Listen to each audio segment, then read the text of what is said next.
Bonsoir à tous. À la une de ce journal, la promotion de l'éducation de base est une mission presque impossible dans plusieurs régions les plus pauvres du Cameroun. Malgré les taux élevés d'échecs scolaires, les investissements dans ce secteur s'avèrent insuffisants, notamment dans plusieurs localités où les écoles publiques présentent des visages lugubres et des cadres inconfortables pour l'encadrement des écoliers. Illustration dans la région de l'Adamawa. Et à l'international, la justice ougandaise lève l'assignation à résidence de Bobi Wine. Pendant ce temps, le gouvernement centrafricain se félicite de la reprise de plusieurs localités tombées entre la main des rebelles. Nous ferons le point dans la page internationale du 20h.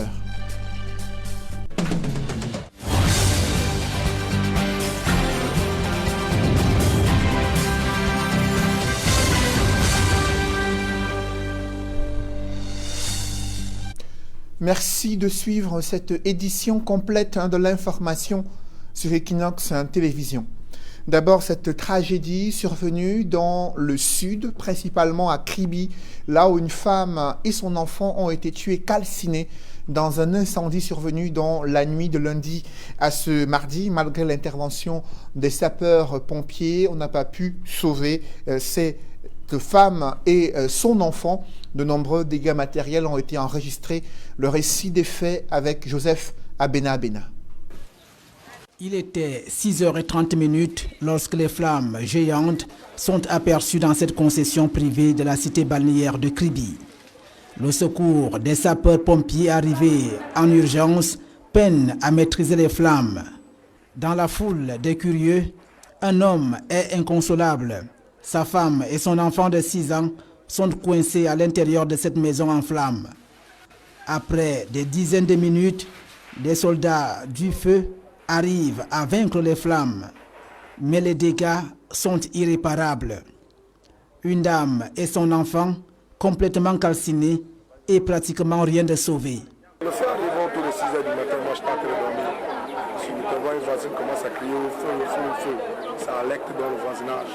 Le voisinage se lève et vient constater que le feu avait pris l'ampleur. Moyen de sauver que ce soit rappelé puisque le feu était là.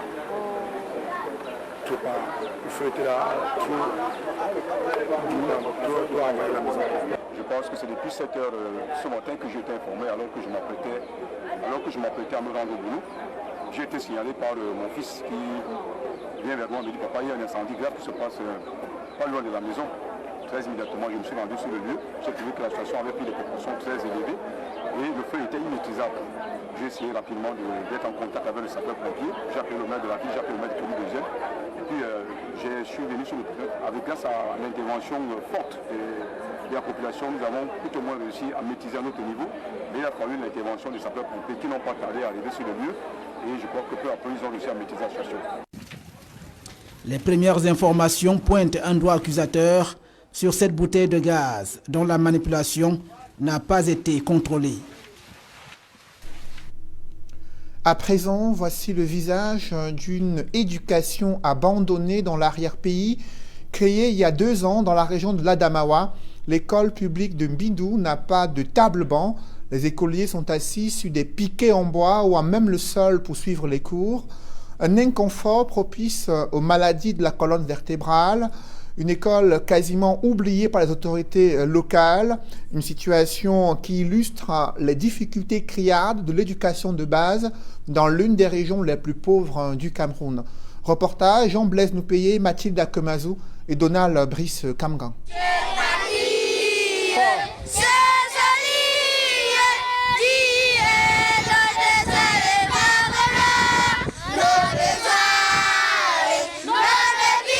Des voix pour la patrie, mais la peine dans l'âme.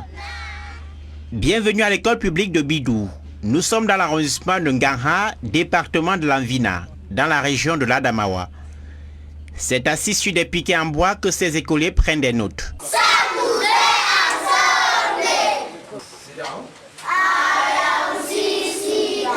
L'inconfort des apprenants les expose à toutes sortes de maladies, torticolis, courbatures, etc. L'établissement créé il y a 2 ans fonctionne avec une sorte de hangar en tôle. Certains étaient assis à même le sol et d'autres sur les publics implantés par les parents. Vous voyez que l'acquisition des apprentissages n'était pas aisée. Les classes de 6 les cours préparatoires se partagent, ce qui tient lieu de salle ici. Pas besoin de le mentionner, ceux qui ont des fournitures scolaires sont nos véritables privilégiés. Pour atténuer les difficultés des écoliers, 30 tables bancs pour les 50 apprenants ont été offertes à ces enfants dont la volonté d'acquérir les savoirs bute aux conditions difficiles d'apprentissage. Nous avons vu les conditions dans lesquelles les élèves, les écoliers apprennent. Il fallait faire quelque chose. C'est ce geste minimum, c'est cet élan de solidarité qui nous a conduits aujourd'hui à l'école publique de Bidou. Ces dons en table banc que nous avons reçus ce matin est un symbole fort et est un symbole manifeste de la volonté de l'encadrement de nos enfants. Dans la Damawa, les établissements comme l'école publique de Bidou sont légion. Des écoles et lycées sont créés sans aucune commodité d'apprentissage, salle de classe, enseignants ou espaces d'implantation, renforçant la sous-scolarisation et l'analphabétisme dans une des régions les moins avancées du Cameroun. Ils n'avaient que leurs yeux pour pleurer devant la démolition de leurs différents ateliers. Aménagés entre le lieu-dit BP Cité et le carrefour Agip à Douala, des artisans du bois ont dénoncé de nombreux dégâts matériels à la suite des casses perpétrées selon eux sans un préavis de déguerpissement. Reportage Dallas Chana et Isabelle Carole Zoupet. Des commerces complètement détruits, d'importantes quantités de marchandises emportées. Une pilule dure à avaler pour les commerçants qui occupent l'emprise sur la voie publique du lieu dit BP Cité au marché Mbopi, victimes de ces casses dans la nuit du 25 au 26 janvier 2021. Aux environs de 23 h, nous étions en train de travailler dans la nuit parce que nous sommes sous pression. On a les commandes des clients qu'on devait livrer aujourd'hui. Subitement, la communauté urbaine a débarqué. Ils ont commencé à porter nos chaises et casser nos tables. Oui, ils ont porté comme ça et on s'est plaint. Ils n'ont pas voulu écouter. Ils ont cassé les hangars, ils ont porté tous les salons, ils ont porté tout le matériel. Ils sont partis avec. Le gouvernement doit essayer de voir, de nous comprendre. On a où aller. Les larmes aux yeux, ces occupants qui demandent que leurs biens leur soient restitués disent n'avoir en aucun moment été prévenus de ces casses orchestrées par la mairie de Douala 3e avec l'appui de la mairie de la ville. Nous sommes venus le matin, on a vu qu'on a tout cassé et tout le matériel qu'on a aussi, ils ont parti avec. Même le sauce qu'on a fabriqué, ils ont parti avec. Même le commandes qu'on a fait aux gens, ils ont parti avec. Personne n'avait pas signalé qu'il y a un problème. On va quitter ici. On a seulement trouvé comme ça, on ne connaît pas qu'est-ce qui se passe. Mais c'est trop mal.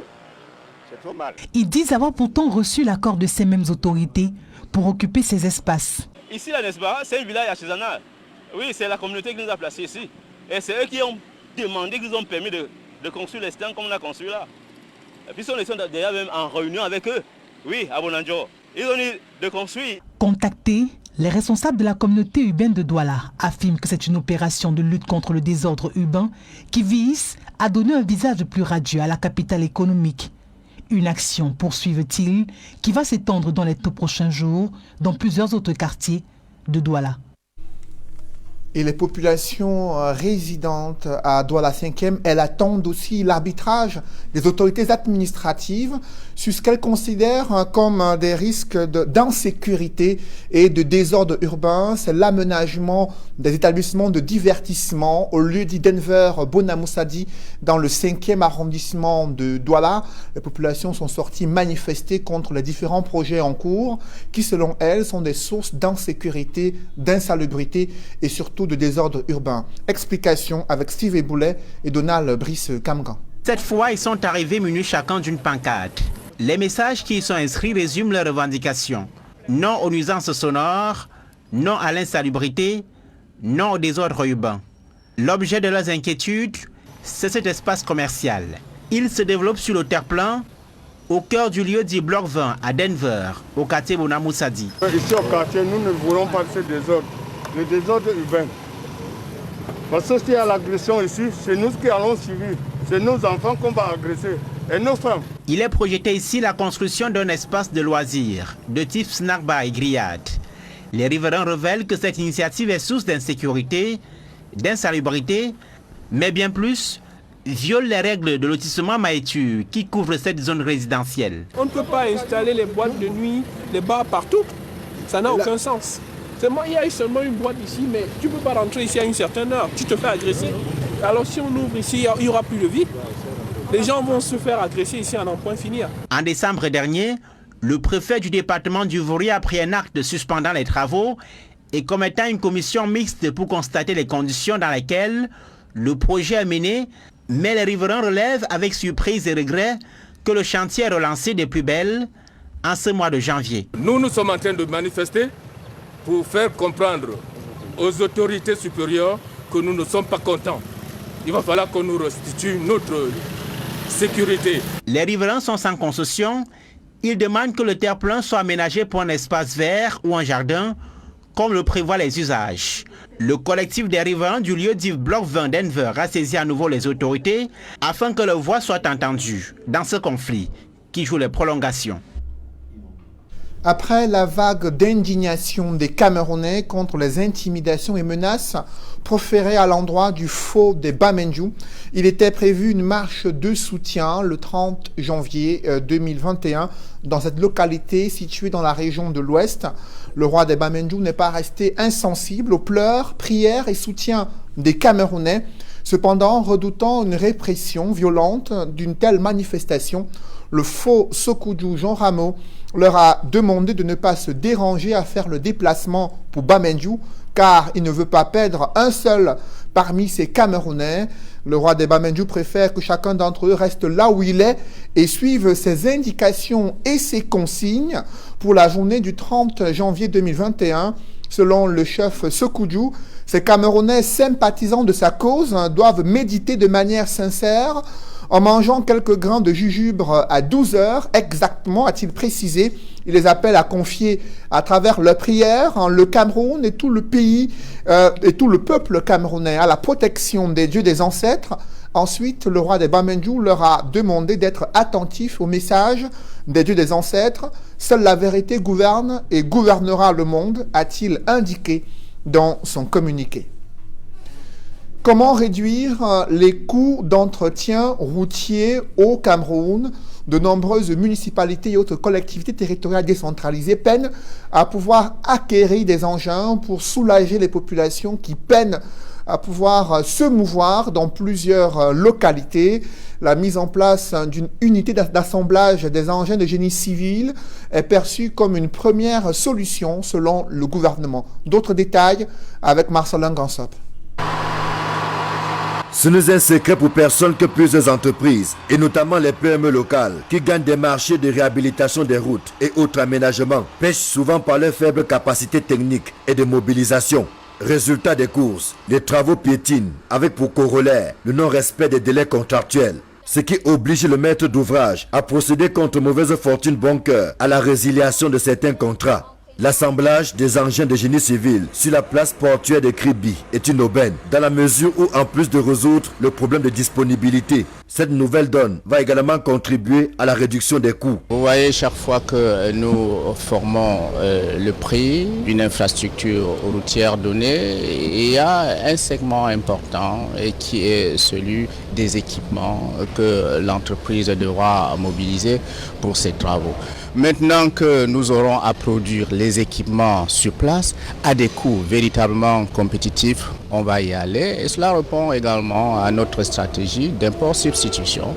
Nous consommons ce que nous produisons et nous produisons ce dont nous avons besoin. Pour les collectivités territoriales décentralisées, qui sont les maîtres d'ouvrage délégués, c'est une nouvelle ère qui s'ouvre dans la réalisation des infrastructures routières et autres aménagements urbains. L'idéal pour chaque commune, par exemple, étant de disposer d'au moins un engin de génie civil, surtout à l'ère de la décentralisation qui doit quitter les discours pour se concrétiser sur le terrain. C'est une aubaine pour les collectivités territoriales décentralisées, parce qu'une commune, une communauté urbaine sans matériel de génie civil, j'ai l'impression que c'est quelqu'un qui va à la chasse, à la poursuite d'un bandit avec des babouches. Il faut le faire car ces équipements du génie civil, comme je l'ai dit, sont en quelque sorte les lubrifiants de tout ce que nous pouvons entreprendre dans les aménagements. Les communes, certes, et les régions vont s'investir davantage dans les aménagements des routes, les constructions, l'entretien, la réhabilitation. La création de cette usine, son opérationnalisation s'inscrit dans la dynamique globale des activités relevant de ce secteur du génie civil. Le souci pour le ministère des Travaux publics aujourd'hui est de relever le défi de la bonne exécution et de la célérité dans la réalisation des travaux routiers. Plus de 90 000 km de routes en terre nécessitent des entretiens réguliers. Pour ne prendre que cet exemple, les communes qui sont désormais au premier plan de ce travail de veille, ceci en bonne intelligence, avec les services déconcentrés du MINTP, voient d'un bon œil l'assemblage sur place au Cameroun d'engins de génie civil. Pourquoi faut-il impliquer davantage les femmes dans le processus de résolution des conflits à travers le monde, et notamment au Cameroun? La société civile interpelle encore le gouvernement sur la place des femmes dans la résolution des conflits multiformes et des crises qui secouent la République du Cameroun. Pourtant, le pays a adopté depuis 3 ans un plan d'action national pour l'application de la résolution 1325 du Conseil de sécurité exigeant l'introduction des femmes dans les commissions visant à résoudre des conflits à travers le monde. D'autres détails avec Claude et Xavier Foka. 21 ans après l'adoption de la résolution sur la pleine participation des femmes au processus de prévention des conflits et de consolidation de la paix, encore appelée la résolution 1325 du Conseil de sécurité des Nations Unies, un constat frappant mérite d'être établi. Les femmes camerounaises sont très peu mêlées, mieux, impliquées dans les processus qui concourent à la prévention des conflits et à la consolidation de la paix. Pour cause, la résolution demeure inconnue de beaucoup. Les personnes qui en souffrent le plus ne parlent ni français ni anglais. Déjà en 2016, nous demandions que cette résolution puisse descendre sur le terrain et être expliquée même dans les langues maternelles. Donc c'est ce que nous attendons. Tant que la population qui souffre de ces conflits, n'est pas au courant, elle ne peut pas efficacement utiliser la résolution 1325. Plus grave, le caractère non contraignant de la résolution donne la liberté aux États membres du système des Nations Unies de lésigner sur les moyens de son application. Face à cette réalité, des organisations de la société civile se sont réunies en vue d'apporter leur contribution à la revue du plan d'action national sur cette résolution et faire l'autopsie du premier plan d'action national qui a expiré en décembre 2020. Le plus gros problème dans le plan d'action, c'est le mécanisme de suivi et évaluation. La société civile, les femmes à la base, ne savent pas comment s'engager dans le mécanisme, comment contribuer. Ça, c'est un véritable problème. Et aussi, il y a un problème de communication, véritablement. Si ce problème n'est pas réglé, même au niveau du plan deuxième génération, on aura des soucis. En plus de ces aspects, l'implication des femmes elles-mêmes, principales bénéficiaires de cette résolution, reste insuffisante. Et il est important également que toute femme à la base soit impliquée. C'est pourquoi nous pensons que dans le plan deuxième génération, nous souhaitons véritablement qu'il soit local, c'est-à-dire que les 360 communes du Cameroun puissent avoir des plans d'action communaux pour permettre aux femmes à la base, au niveau des communes, de pouvoir contribuer et faire remonter les contributions au niveau national. Si la résolution 1325 a été adoptée en octobre 2020, c'est seulement en 2017, soit 17 ans plus tard, que le Cameroun y adhère avec l'adoption de son premier plan d'action national. 3 ans plus tard, le bilan pousse les organisations de la société civile à revoir leur stratégie. C'est l'un des objectifs de la loi des finances 2021. L'administration douanière doit mobiliser près de 800 milliards de francs CFA en 2021. Cependant, un objectif pareil se heurte à l'environnement économique difficile et aux crises sécuritaires qui ont plongé 3 régions dans des conditions où il n'y a aucune collecte des taxes douanières. Dans un tel environnement, quelle équation doit être mise en place pour faire face aux enjeux de collecte et sécurisation des taxes douanières? Le ministre des Finances, Louis-Paul Motazé, lors de la journée mondiale de la douane, a indiqué une feuille de route à suivre. D'autres détails avec Marcelin Gansop et Emmanuel Diop. D'un objectif de départ fixé à 859 milliards de francs CFA, le gouvernement a dû revoir ses prévisions pour finalement plancher sur 650 milliards. La faute au coronavirus. Et pourtant, la douane camerounaise est allée bien au-delà des attentes. La Direction générale des douanes a mobilisé 705,2 milliards, soit un taux de réalisation de 108,5% et une plus-value de 55,2 milliards. En dehors de recettes budgétaires s'ajoutent d'autres recettes mobilisées par la Direction générale des douanes d'un montant de 151,4 milliards. C'est dire qu'en dépit des crises sécuritaires et de la pandémie du Covid-19, l'administration douanière a su rester debout. Mais pour 2021, le gouvernement en attend davantage des gabelous. La barre est fixée à 800 milliards de recettes attendues. Ce sont ces performances qui ont permis au gouvernement d'assigner à l'administration des douanes et aux autres services d'assiette des objectifs encore plus ambitieux. Parce que vous le savez, 2021 va être une année, nous l'espérons, une année de relance. Les douanes doivent jouer leur part. Mais les douanes sont également là pour protéger le territoire national. Et vous avez entendu tout ce qui a été fait pour la saisie de l'or, pour la saisie des pièces défendues, etc., etc. Cela est également une contribution essentielle à la protection du territoire national. La douane camerounaise se voit également assigner un rôle non négligeable dans la nouvelle politique du gouvernement qu'on appelle l'import substitution. Le sujet est d'ailleurs inscrit à l'ordre du jour du prochain conseil de cabinet à l'immeuble Étoile. Parce que si nous voulons promouvoir la production locale et les producteurs locaux, il faut également que nous nous protégions. C'est-à-dire que nous essayons de faire en sorte que ceux qui importent au Cameroun des produits que nous pouvons produire nous-mêmes localement, cela paye des taux de douane un peu plus élevés. La célébration de la 21e journée mondiale de la douane donne l'occasion d'honorer et de promouvoir au grade supérieur celles et ceux qui travaillent sans relâche à l'atteinte des objectifs. Mention spéciale au commandant Joseph Poumier qui, au bout d'une trentaine d'années de carrière, vient de passer le témoin à la jeune génération. La jeune génération, c'est seulement le travail, le dévouement, l'intégrité, l'engagement au service de la patrie. Tout ce que je peux dire, et surtout l'éthique. Savoir qu'un acte isolé, même isolé, lorsque ça en fait un regret d'éthique, ça empêche le Cameroun d'émerger, de progresser. Comme il est de tradition, la fête dédiée aux douaniers s'est achevée par un défilé militaire, lequel a permis aux gabelous de battre sur le macadam à la base aérienne 101 de Yaoundé. Pour la lutte contre la fraude liée à la flore, la faune. Des modules de formation des militaires ont toujours suscité l'intérêt de l'opinion publique nationale. Dans le bataillon des troupes aéroportées de Koutaba, des élèves sous-officiers ont initié une marche sous le regard attentif de leurs supérieurs. Une marche qui va durer près d'une semaine entre Koutaba et Yaoundé. Et durant cette marche, des soldats camerounais en formation, des actions sociales vont être menées en faveur des populations le long de leur itinéraire. D'autres explications avec Jean-Paul Chouniat et Mama Soufor. Un paquetage de plus d'une trentaine de kilogrammes sur le dos. Ces militaires stagiaires au cœur de la nuit noire sont en plein dans la marche commando. Un exercice physique d'endurance qui marque la fin de leur formation au CIESO, le centre d'instruction des élèves sous-officiers de Koutaba.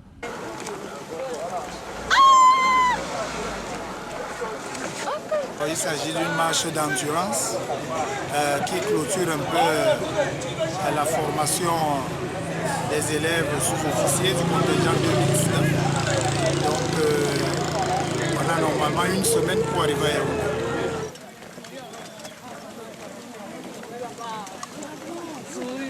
Partis donc de Koutaba, l'Ouest Cameroun, stagiaires et encadreurs sans exception, marchent de jour comme de nuit, bravant la rudesse du soleil en journée et le froid plus ou moins glacial de la nuit. Ici, le bon exemple vient d'en haut.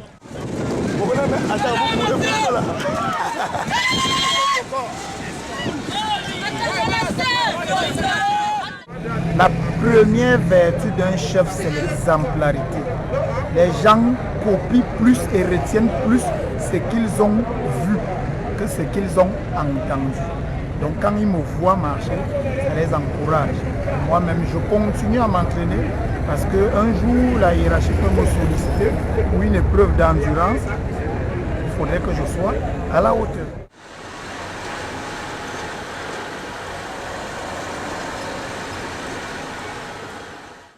Et pendant cette marche commando sur près de 400 km de bitume à piétiner pour rallier Yaoundé, le siège des institutions, les stagiaires du CIESO, QV et SOA posent des actions civilo-militaires dans plusieurs localités traversées, comme ici à l'école publique bilingue de Manka dans le Noun.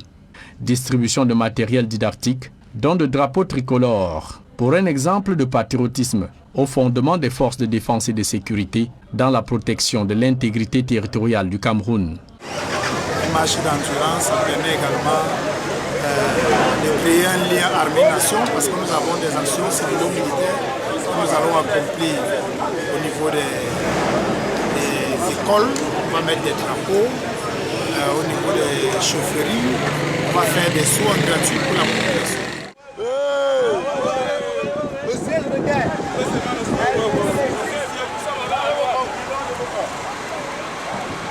Une fois arrivés à Yaoundé et leur bagage au sol, ces stagiaires auront réussi avec brio l'examen final qui les consacre commando plein, prêts à aller défendre les couleurs nationales à l'appel du devoir patriotique et républicain sur divers fronts. La traque aux bandes armées au Cameroun anglophone, Boko Haram à l'extrême nord et les rebelles centrafricains à l'est Cameroun.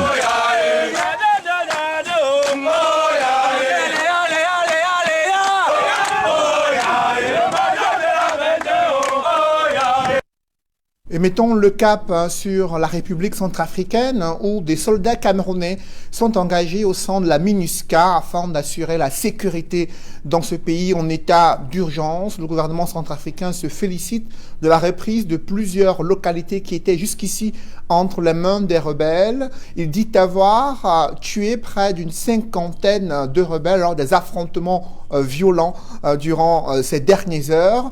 Et en Ouganda, la justice lève l'assignation à résidence de l'opposant Bobi Wine.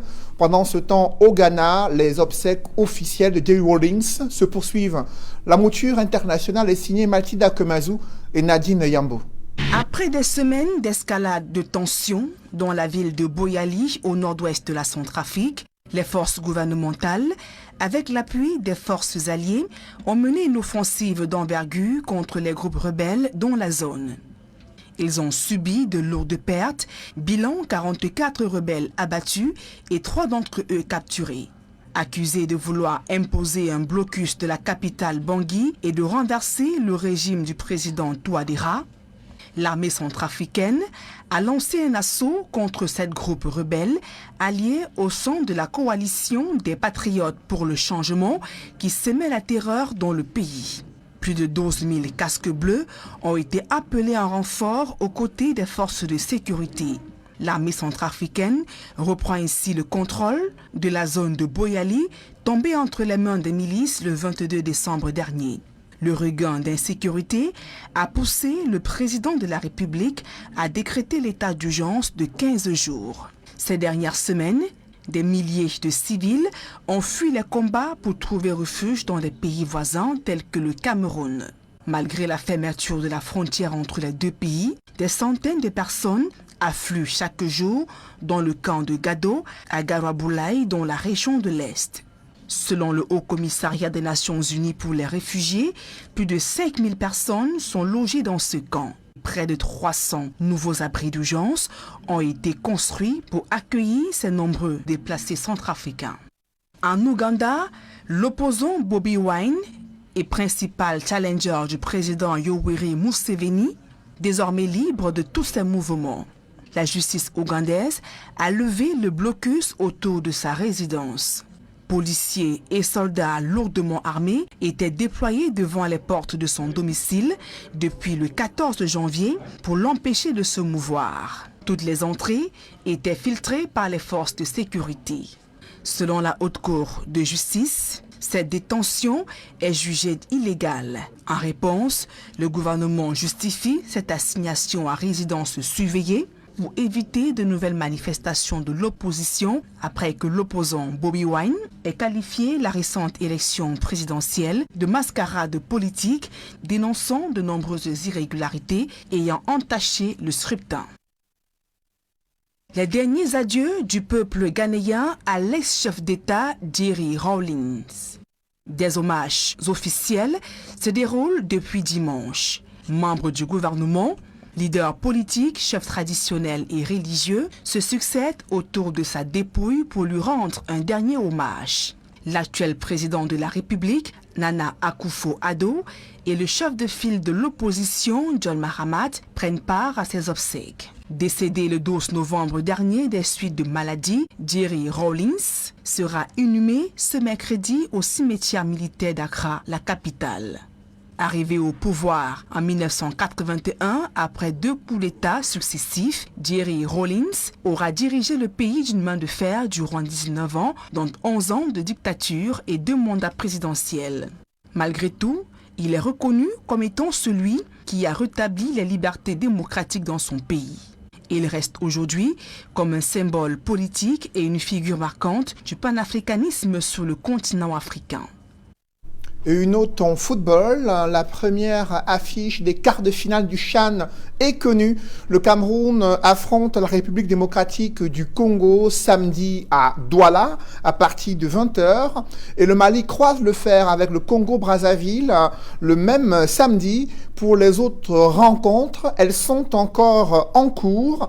Ce soir, l'Ouganda mène le Maroc 1-0 après 33 minutes de jeu. Pendant ce temps, le Togo et le Rwanda sont encore à un score vierge. Pour suivre l'analyse des performances de ces différentes équipes de football, ne manquez pas l'émission spéciale à suivre juste après l'émission Parole de femmes, émission spéciale présentée par Sylvestre Hippolyte Zangaou en présence des consultants de haut vol qui vont déchiffrer et décoder les performances des différentes équipes engagées dans la compétition africaine de football. Mesdames, messieurs, c'est la fin de ce journal. Merci de l'avoir suivi. Juste après cette édition de 20h, retrouvez Serge Alain Autou et ses invités pour le débrief du journal sur le plateau d'Equinox Soir. Serge Alain. La marche de soutien au roi des Bamendjou n'aura plus lieu.